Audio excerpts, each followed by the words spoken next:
En fait, je suis la sœur de Miguel et on a tenu à faire une manifestation contre la violence par rapport à ce qui s'est passé pour mon frère qui a été abattu justement à la marina en sortant de boîte. Donc c'est un étudiant, il était studieux, il a eu son BTS d'ailleurs. Et on voudrait que la violence en Guadeloupe s'arrête de tous les âges parce que ça ne touche pas que les jeunes. Donc voilà, on voudrait aussi que le peuple guadeloupéen continue à organiser justement des manifestations pour lutter contre la violence. Voilà. Il préparait un BTS au niveau informatique, il voulait même jusqu'à aller au doctorat pour avoir au-dessus. Ce que je souhaite par rapport à Miguel, c'est que vous les jeunes, prenez la relève, faites des sites, battez-vous contre la violence, battez-vous pour réussir dans cette société. C'est vous l'avenir, c'est vous qui faites vous-même votre avenir. Nous élisons un président pour respecter nos droits de l'homme, mais pas pour nous imposer ces lois. Il ne faut pas l'oublier. L'État, c'est qui? C'est nous. C'est nous, citoyens responsables, c'est nous qui sommes l'État, c'est nous qui formons, qui votons pour un président, pour un élu. À nous de veiller aussi, quand cet élu ou ce président déroge ou se dérobe de la bonne route, ben, il faut le remettre en place. C'est pour ça qu'on a ces fameuses libertés, le droit de la grève, le droit de la pensée et tout ce qui s'ensuit.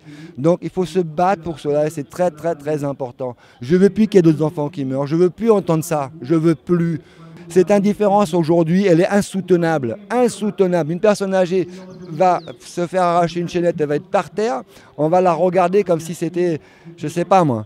Non, c'est inadmissible. Soyons responsables et avançons dans cette société, main dans la main. Il n'y a que comme ça qu'on peut y arriver, sinon c'est même pas la peine. C'est le chaos pour tout le monde. Sur le territoire guadeloupéen, il y a plusieurs phénomènes. Il y a un phénomène de mondialisation à outrance, c'est-à-dire de consommation. On pousse le peuple à la consommation. Il y a un phénomène, disons, de manque de travail pour les jeunes. Il y a aussi un phénomène de la drogue qui fait un grand ravage chez les jeunes. Et il y a un nouveau phénomène qui est apparu il y a 2 ans, c'est les officines qui ont été créées par des sociétés capitalistes dans le but de dépouiller la population guadeloupéenne de son bador. Alors ce qui incite évidemment les malfrats à casser la tête des plus jeunes et des moins jeunes, à leur débarrasser de leur or pour aller le revendre en contrebande. Et même si la préfète dit qu'il va y avoir des contrôles renforcés au niveau de ces officines, ces contrôles seront inopérants dans la mesure que nous, le peuple, ne sera pas là pour vérifier les contrôles.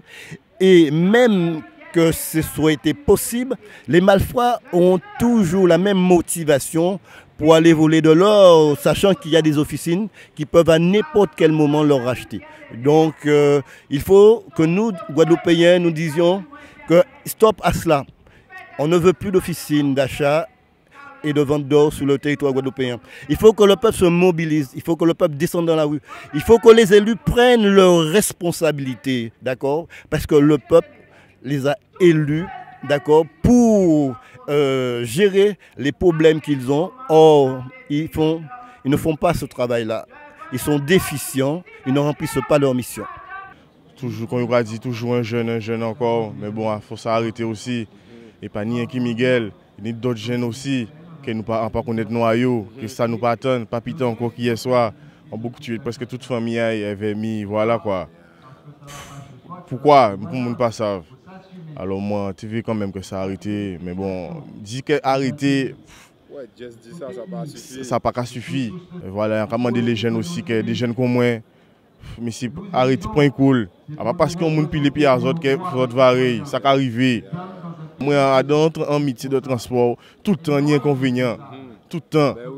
On dit passager qui a mal parlé, si on veut longtemps payer l'argent aussi, mais non, pas beaucoup comme ça, on va autrement. Après, essayer de faire la part des choses avant et après, on peut regarder. Mais bon, pour le moment, moi, il faut nous ralentir ça. La violence, sans genre de la violence, c'est Martin Luther King qui a dit ça. Mais après, tu m'as fait que violence, quand j'ai des violences, ça a fait plus de violence. Et de fait que en Guadeloupe, la politique, il a dit que ouais, on n'est pas là, on va faire tout pour éliminer la violence. Il a dit à déposer les armes. Ou tu dis puis déposer les armes puis en Guadeloupe, ça va servir à rien. Ça peut dire les jeunes, c'est que bon, nous c'est des jeunes. Sinon un problème, on nous fait comme avant. Avant depuis, je te dis que bon, ils ont rappelé les, il y a point à point. Patine ça fait mon frère, faut ça à la tête, arrêtez ça. C'est vrai que ce genre de drame-là soulève des interrogations et finalement les gens se lâchent et on entend tout et n'importe quoi, on entend des choses positives, mais on entend aussi des choses inquiétantes.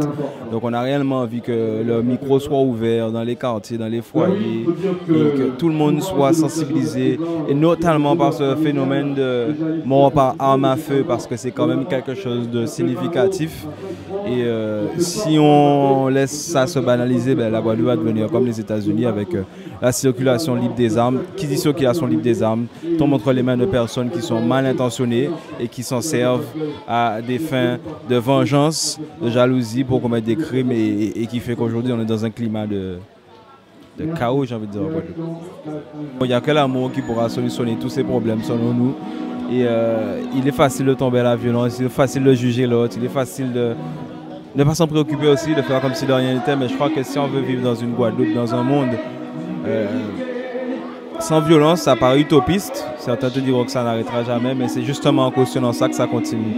Donc moi, il est hors de question qu'on reste les bras croisés. On va continuer de marteler toute notre vie, non à la violence et oui à l'amour.